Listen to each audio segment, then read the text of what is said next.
Very excited to finally get here. Obviously, been a long time coming, but to finally arrive and get into a game week preparation is awesome. We were actually allowed to have a little bit of a bonus day yesterday because of the NCAA rules. Class didn't start till today, so we got a little bit of time on the grass yesterday. Had a chance to continue to work our install for Nebraska.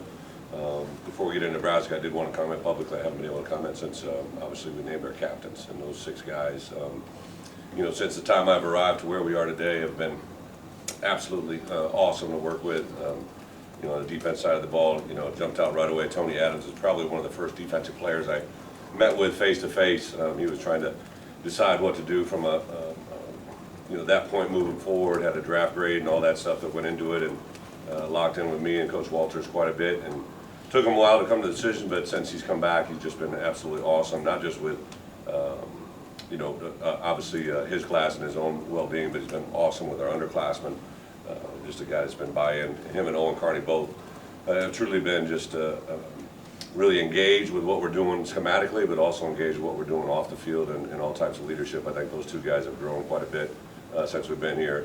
And then obviously Jake Hansen was kind of a unique story in the fact that he, you know, declared to come out and then came back, and I still give a lot of credit to our administration, our compliance office, to get him to get that waiver to come through and be eligible to play here in this home opener. Those 3 guys defensively, and then on the offensive side, I've been able to talk about Kareem, obviously with B1G, but media days, but Velo has been, you know, a guy that impressive on film. I think will probably be one of the guys that takes the biggest jumps in his level of play in this fall camp to see where he's at. And then the 6th captain, by no means any less, Blake Hayes, has just been truly one of the true joys to be around since I've been here. He gets the game, obviously a foreign-born Australian guy, but he understands American football very, very well. He's even said some things to me schematically that I've never had a specialist say to me. He just gets the game and understands it at a high level. So to have those 6 guys kind of leading our charge as captains has been awesome. As far as the status for our players, I'm not going to put out an official depth chart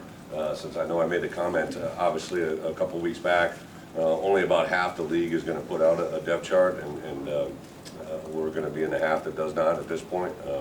Just going into this game, what we're able to do and how we're able to do it, I feel it's in our best interest to kind of stay in that neutral mode. So I will say that obviously there's guys that you know are going to start, right? Like the 6 captains I just named off are going to be guys that probably are going to be starters. Brandon Peters will be our QB1 for sure, coming under center that first snap, and do a lot of good things hopefully with that group. But for the most part, injury-wise, the only guy that's officially ruled out for the game is Beeson. He won't be able to join us for this game, but he has accelerated his healing process to be with us hopefully, if not in time for UTSA for that Virginia game. So he's kind of made a turn for the better. I'll give a lot of credit to our strength and conditioning as well as our athletic training room staff have done a really good job. It's been a tough fall camp, and the guys have stayed relatively healthy and put themselves in a good position to hopefully have their best week of preparation yet going into the opener. So a lot of other things going on, obviously in the outside world within our conference and things like that. I really don't know anything. I've been my nose down to the grindstone working on Nebraska preparation, but one thing I do know coming back into this league, the leadership that I had experienced in this conference prior to me coming, and then especially since coming back, and the administration here on campus with Josh and his crew in the Big Ten Conference is second to none. So I'm just kind of waiting patiently to find out everything that will be coming in the next few days, few weeks, whatever it is, and continue to just tell me the rules and I'll play by them. So that's kind of where we're at on all those issues. With that, I'll open up for questions. For how big of an impact will that Big Ten rule mean if you can't play? It's a forfeit. How do you shape that? Tremendous, huge outfit. You know, it's something I'm very conscious of. You might notice I'm a little nasally, right? I escaped some allergies, I thought, when I was back in Provincetown, Illinois, and I thought it was because I went to school somewhere else and outgrew them, but since coming back to Illinois, I've had my share of allergies flare back up. But you know, the first thing that pops in all of our players' minds is anytime anybody gets a little bit sick. We actually have only 3 players now in our entire program that won't have their second shot by Saturday, and of those 3 players, they're players that aren't in our 2 deep, so the majority, obviously everybody else in our program is good to go. The 3 players that aren't vaccinated, they'll actually do all meetings, and anything in the building is done remote. So they would, our players and coaches would be connected through Zoom to them, but other than that, we're just kind of going through our business as university protocol and making it happen from there. Bret, Sorry, I'll let you go. sorry. In-state recruiting is a focus for you. Did you expect it to go this well? I know you can only speak in generalities, but what do you think has been successful with you guys? You know, I give a lot of credit to the first conversations I had with Josh and Warren after I took this job was to, you know, capture the state, and they had the idea to contact a half a dozen coaches right the very first day when I'm standing in the hotel room in New Jersey. Reached out to several coaches, and it hasn't changed since that point, right? Like one of the true benefits to taking this job that I had no idea would be such a huge positive. I mean, I knew it from the state and everything that goes into it, but knowing the land, you know, just the landscape of Illinois, knowing what Chicago means, what Central Illinois means, what Western Illinois, Southern Illinois, Eastern Illinois. So I remember early in those phone calls when I was talking to some downstate coaches, I talked about the balance of recruiting downstate versus Chicago, and then when I'm talking to Chicago area coaches about recruiting downstate, because it is two kind of separate entities. We have 3 main recruiters up in the Chicagoland area, and then my other 7 coaches take care of the rest of the state, and there's been an added importance on taking care of their specific area. But if a kid's an in-state player, whether it be from, you know, Chicagoland or anywhere else, it's a team effort with our staff, right? Like geographically, when we go into Jersey, Coach Boo takes Jersey, right? But when we're recruiting a tight end, it's a Coach Boo and a tight ends coach. But when you're in Illinois, it's kind of all of us. So when we get good news from Illinois players, it's kind of a rallying point around the whole office, and it's been something that we've said from day one and hopefully continues forward. With Brandon, I think when we were talking over the first day of training camp, you mentioned how Tony had challenged him, he's be more vocal, be more that way. Just, I guess in 2 and 3 weeks, have you just seen him take that even more? Yeah, VP is, you know, I would say 3 things, right? So when I get here, all you know is what you've seen on film, right? So I've seen on film, been able to process that, and then as I got to know him, he's a guy that you have to engage, right? You have to engage and kind of draw it out of him. And one of the things that I kind of flipped on him during the course of spring, summer, and now in the fall was, why don't you be the engager? Why don't you be the guy that grabs it forward? And even when we voted for captains, he received a significant number of votes offensively, and then the way we do it, our defensive coaches or defensive players vote for 1 offensive guy, our offensive guys vote for 1 defense, and then 2 on their respective side of the ball. He received a lot of crossover votes, so that began to tell me that people other than the people that we're in the huddle with and we're talking to him and are talking about him or feeling good about him. So he's made some strides, but the real test is going to come Saturday, right? Hopefully the strides that he's made off the field carry on the field, and I definitely know on the field he's made some nice strides as well. I guess in that regard, where have you seen just maybe just from a fresh slate when you got here, just to now in terms of still going out there and leading your offense? Yeah, you know, volume reflects confidence, right? So if you speak loudly and efficiently, then people are going to believe you, right? So volume was a huge factor for us when we're trying to talk to him about on-the-field communication. And then, you know, VP's got a really live arm, right? If you just truly just sit down and watch him throw, you know, pregame warm-ups, pat and go, whatever it is, I mean, he has a pretty special arm. I've been in the NFL for 3 years, and I would say he has that type of caliber arm, you know, just as far as 10-yard out route to a 60-yard you know, post. He has all of the throws. It's just whether or not he can make them to the right person, right, at the right time in the right situation. So he's done a lot of really good things. I give Tony a lot of credit, and I give our players around him a lot of credit as well. Bret, when you're able to sit down and just kind of dissect Nebraska with 4 guys on defense that have called defenses at the college level, how much of a benefit is that for you and your staff? Well, obviously Ryan's the only guy that I offered the defense coordinator title to. Interviewed a few guys, but he was the guy that stood out from day one and has probably reinforced that decision 100 times over to where we are today. He's just got you know, incredible perspective. I think he relates well with our players, but the thing that's probably impressed me the most with Ryan is when I brought these coaches forward to him, right? Like I knew Kevin Kane, I knew Andy Boo, I knew Terrence Jamison, I knew Aaron Henry. I never at one point said, hey, hire this guy. Like I said, just let's interview him, right? Let's interview these guys and see what you think. And he'd come back and he's like, Coach, this is awesome. And I just, Sunday night, I was just in my office reviewing some stuff, and I was going through some notes that he had actually handed me a week prior.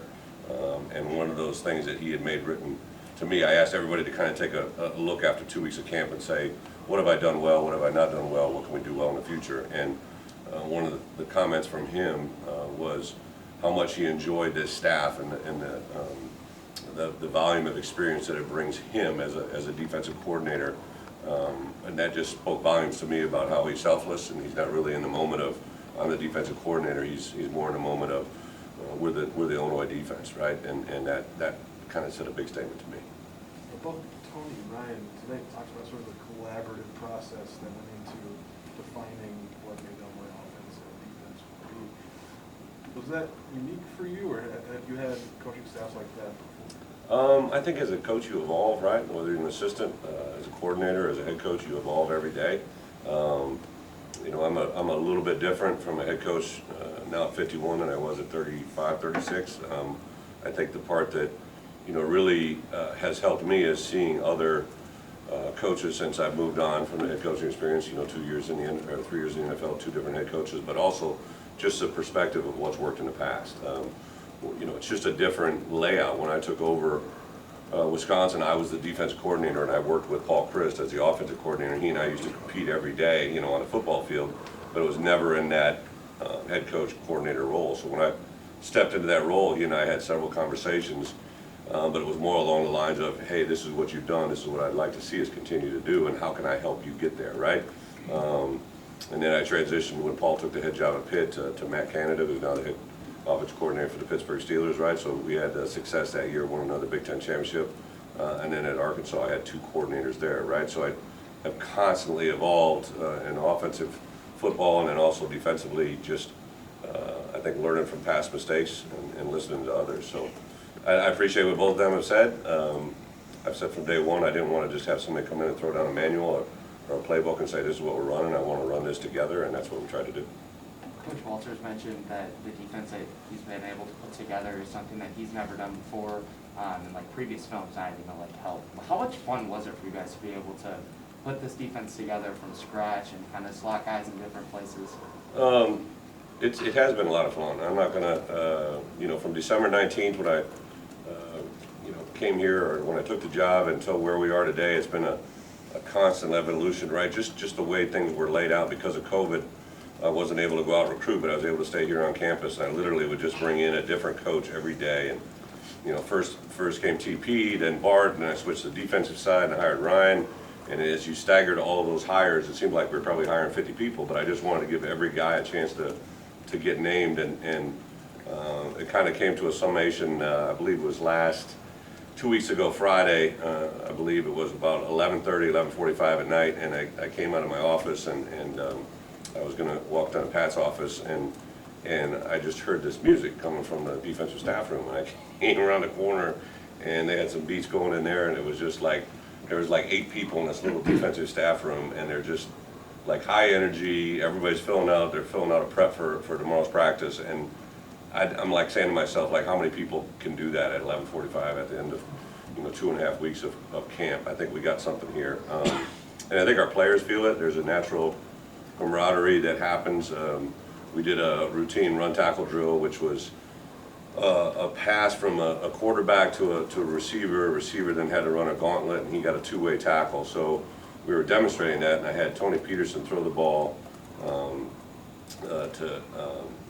to Gio, and then Gio ran the play, and then he got 2 close angle tackles, one from Coach Kane and another one from Ryan Walters, and the whole place went, like I was just doing a routine play, right, kind of demonstrated, and our players just went crazy. And then I showed that in film the next day, and I let the players critique it, which was pure pandemonium. Now you know, it's not just all funs and giggles, but that part really kind of summed it up for me. What have you seen on film about the Nebraska offense that might present some challenges? Yeah, you know, obviously Martinez is a very gifted player, very creative. You know, going back over the last couple of years, you know, he's a player that's been recognized now as a captain. He's only 3-time captain in Nebraska history. Think about that. Regardless of their record, their history, the last 3 years, he's been a guy that's been a mainstay for them. So obviously he has the eyes and ears not only of his players but his coaches. I think offensively they have, you know, some big bodies up front that, although they may not have a lot of career starts, they've got good experience. They're long, they're athletic. You know, whoever comes, I think running back is the unknown commodity, right? They have a lot of different options that are in there. Tight end, a couple proven players. I think the biggest thing we're going to have the challenge of, obviously, early games, just to make sure that we're playing well. And then obviously we got to match their offensive play. And on the flip side of the ball, defensively, I just have a lot of respect for several of their players. Played a lot of football. JoJo Doman, who's one of their premier players. His dad and I have known each other since I've been 22 years old, right? So I've known JoJo since he's been a small young man. So there's a lot of ties to that defense side of the ball. Chenander, who is their defense coordinator, played at Iowa when I was there. So there's all kinds of ties to that moment, but I'm excited for the opportunity. I asked Coach Walters the same thing, but how important is it that you get off to a fast start in this game on both sides of the ball, just from a confidence standpoint? Well, it's always important to start fast, play from ahead, sort of, but I would say this, right, like, one of the things I appreciated about our captains when I announced them, I let them kind of say a few words to the team, and two of them made reference to, listen, this has all been great, right, camp has been good, everybody likes each other, a lot of good things, but at some point adversity is going to slap us in the face, right, and when that happens, that's when big people have to step up, and don't know who it's going to be, when it's going to be, or how it's going to come about, but we have to have someone step up when adversity strikes, and that's going to be important. Brett, how are you framing this game with your players? Because it's a spotlight game, the only game in the nation. It's your debut. Nebraska's got its whatever. Is it? How do you frame it with your players? Yeah, it's an interesting perspective because one of my big mantras is 1-0, right? To take care of every game just one day at a time, and then you work your way to the next opportunity. I think that our players have bought into that. They obviously have been focused on Nebraska since, clear back to December and January, but, even going through the spring, going through early fall camp, I was very clear to them, before we can learn how to beat Nebraska, we have to play, Illinois football and what that means. And, our results of Saturday are going to be hopefully a direct reflection of how well Illinois football plays Illinois football. And that allows us then to go into UTSA the next week, regardless of what happens in week 1, and have a chance to be successful. It allows us, to go on the road to Virginia in our first road game, right, a non-conference game that, is going to allow us to focus on just playing Illinois football at Virginia. So I get the question, but, we're not a red letter game team, right? Like, there isn't anything that we overemphasize. We got to beat this team over this team. We've had 12 given opportunities, and how we respond to those 12 will define our success. And this is not the first season opener for you, or not your first time debuting as a head coach, but what are the emotions you carry into it? I'm sure they'll be different on Saturday, but it's just more of the anticipation, the excitement. Saturday we were 1 week out, but then Sunday was really our first day of, game week preparation. Today is a day off for our players, but it's been fun to just kind of engage with our coaches. Just talk to OC. He wants to come over and watch the film with me at 8 o'clock, right? So it's just like any other day for me. And then we'll go through Tuesday, Wednesday, Thursday preparation. There are some logistical things that, from an NCAA standpoint, you're allowed 20 hours a week, so I've structured those probably a little bit different than what they've done in the past. In the past, they came over in the morning and then came back over in the afternoon. We do it all in the morning. On Fridays, they used to work out in the morning. We're going to work out in the afternoon. So there's some things that, I realize changes for them, so we've been kind of slowly building that through. But as a head coach, I got to be ahead, right? Like, the reason we practiced those night games was because we're going to play UTSA and Maryland and some games at night that we have to be prepared for. So I just constantly got to be ahead of the curve. This might not make a lot of sense, but this bond you talked about, coaches to players, players to players, is there a balance between not forcing that to try to create it versus letting it happen organically? Yeah, I do think that you can't force anything on today's youth, right? Like, they're going to come about it. They're going to be naturally guarded. I think young men today, a lot in our society, are people that have been told one thing. A lot of times something else happens. So just like when I stood in front of them that first day, they didn't know me from Adam. All I said is, here I am. Let's get to know each other. And I would say, there's been moments of high stress, but also been moments of a lot of levity and a lot of fun. I think that's just building and growing in a relationship. But I know this, walking off that field on Saturday, we'll know a lot about who we are by the actions of our 4 quarters and how we react to moments of adversity as well as success. But do you like playing a Big Ten game to start out the season? Would you rather play a lower level team? Ideally, how would you script that? Yeah, so my mind's a little jacked up, right? Like, I never think of somebody as a lower level, but I appreciate the question. I think the part that makes me have resolve is Nebraska is a B1G opponent from the West, right? So they're a divisional opponent. That's a big deal, right? So we've talked since last spring. I gave them comparison values of, you know, the two teams that have won the 5 last Big Ten West titles have been very successful at home in conference games. So they knew that right away. It was actually one of the first things they mentioned when we talked about team goals.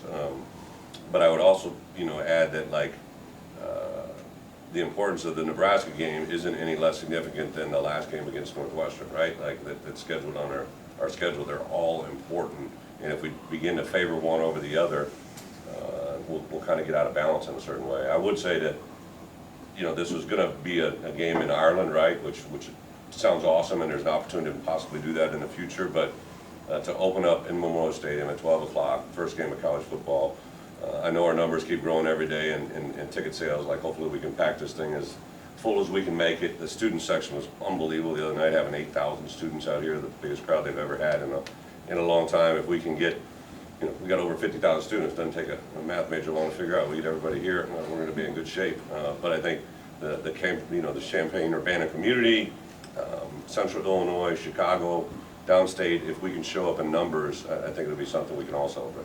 Brett, has there been, like, with the return of students coming back to campus, obviously COVID's still going on, has there been conversations with players just to remind them of Absolutely.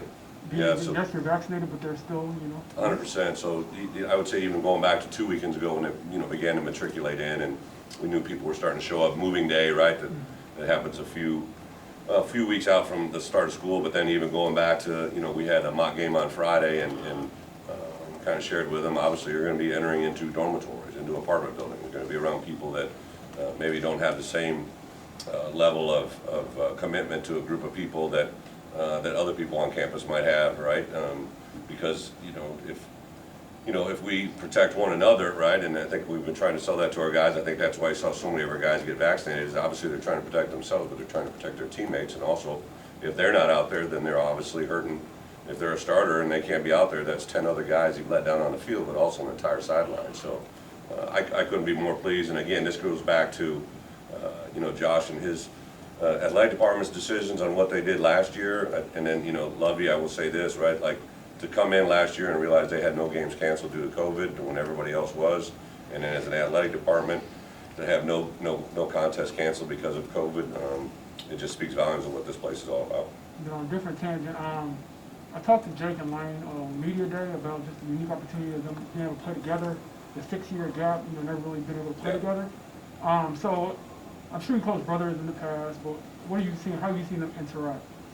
I think it's typical big brother, little brother. I was a little brother to 2 big brothers that made me feel it every day. I think there's a little bit of that going on. Jake is such an alpha, right? Such a dominant male in our building. It's probably unique for his little brother to say, that's my brother, that everybody kind of, when Jake speaks, people listen, right? And I think as coaches, we've been even beyond impressed about just his leadership qualities and his traits. Jake is a really good football player who has high football IQ, great communication skills, will be a guy that will have a chance to play at the next level. And because of that, when you're an incoming non-scholarship snapper, right, that happens to be his brother, it's a hard road to walk. But I try to say something to Lane every day, but believe me, Lane doesn't need any pick-me-up. I mean, he can carry his weight pretty good. It's fun to watch it. And I have had a lot of brothers that have had success, right? Started with the Watt brothers. 3 of those guys are in the NFL. And when I was at Arkansas, I had the Heinrich boys that I think 2 or 3 of those will be in the NFL eventually. One was already in there. So that's been a fun part of the coaching tree. Those genetics usually do add up. You mentioned a couple times about trying to connect with students. I guess Sights and Sounds is probably your first time really getting to do that. What was that moment like for you? It was awesome. Obviously, Cassie Arner and her staff had told us about it.